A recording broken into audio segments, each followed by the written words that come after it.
தேவனே நான் ஓமதண்டையில்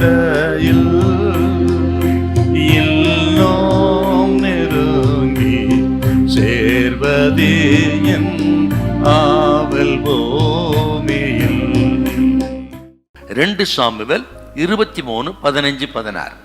தாவீது பெத்லகேமின் ஒளிமுகவாசலில் இருக்கிற கிணற்றின் தண்ணீரின் மேல் ஆவல் கொண்டு, என் தாகத்திற்கு கொஞ்சம் தண்ணீர் கொண்டு வருகிறவன் யார் என்றான். அப்பொழுது இந்த 3 பராக்கிரமசாலிகளும் பெலிஸ்தரின் பாளையத்திலே துணிந்து புகுந்து போய் பெத்லகேமின் ஒளிமுகவாசலில் இருக்கிற கிணற்றிலே தண்ணீர் மொண்டு தாவீதினிடத்தில் கொண்டு வந்தார்கள். ஆனாலும் அவன் அதை குடிக்க மனதில்லாமல் அதை கர்த்தருக்கென்று ஊற்றி போட்டு. தாவீது சவுலினால் துரத்தப்பட்டு குகைகளிலே வனாந்தரங்களில் ஒளிந்து கொண்டிருக்கிறார். அப்ப நடந்த ஒரு நிகழ்ச்சி இது. அது 2 சாமுவேல் 23 எழுதப்பட்டிருக்கிறது. என்ன நடந்தது? ஒரு குகையிலே வனாந்தரத்தில் ஒளிந்து கொண்டிருக்கும் பொழுது தாவீதுக்கு ஒரு ஆசை. பெத்லகேமில் இருக்கிற ஒலிமுக வாசலில் இருக்கிற கிணற்று தண்ணீரை குடிக்க வேணும்னு ஆசை இருக்கு. இத இப்படி எனக்கு ஆசையா இருக்கு, போய் கொண்டு வாங்கன்னு தன்னுடைய பராக்கிரமசாலிகள் நண்பர்களுக்கு சொல்லல, அவரு தனக்குள்ளே சொல்லுகிறாரு. தனக்குள்ளே பேசி பெருமூச்சு விட்டார் தாவீது. தாவீதுக்கு நெருக்கமா இருந்தவங்க இந்த பெருமூச்சை, அவர் விருப்பத்தை கண்டுபிடித்து இந்த 3 பேரும் அங்கிருந்து 12 மைல் தூரம் புறப்பட்டு போய், அப்பொழுது பெத்லகேம் பெலிஸ்தியரின் கையில இருந்தது. 3 பேரும் அங்கிருந்து 12 மைல் சத்துருக்களுக்கு உள்ளே போய் அந்த தடைகளை உடைத்து பெத்லகேம் தண்ணீரை கொண்டு வந்து தாவீதுக்கு கொடுத்த மகா பெரிய வீரதரமான செயல்களை செய்தார்.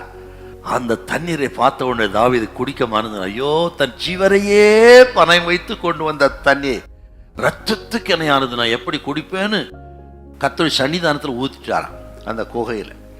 கொஞ்சம் யோசிச்சு பாருங்க, தாவீதோடு நெருக்கமா இருந்த இவர்களுக்கு தாவீதின் ஆசை விருப்பத்தை நிறைவேற்றணும் செகண்ட் ஒப்பீனியனே இல்லை.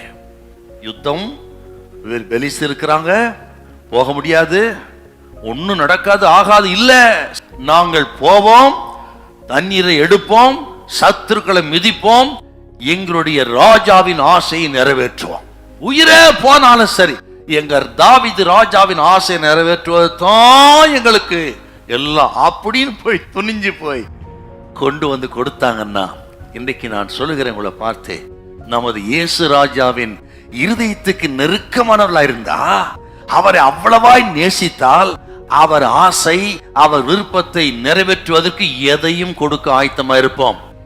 ஆண்டவர் பேர்ல உண்மையான அன்பு இருந்தா பயமே இருக்காது, செகண்ட் ஒப்பீனியனுக்கே இடமில்லை.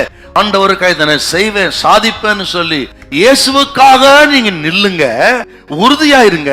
கர்த்தர் சொல்றா, உங்க பேரை பெருமைப்படுத்துவாரு, உங்க குடும்பத்தை பெருமைப்படுத்துவாரு, கர்த்தர் உங்கள் தேவைகளை சந்திப்பாரு, உங்கள் குடும்பம் பெயர் அநேக ஜாதி ஜனங்களுக்கு தெரிகிற அளவுக்கு உயர்த்துவார். அப்ப அவங்களை கைவிட மாட்டார். ஹல்லேலூயா, ஹல்லேலூயா.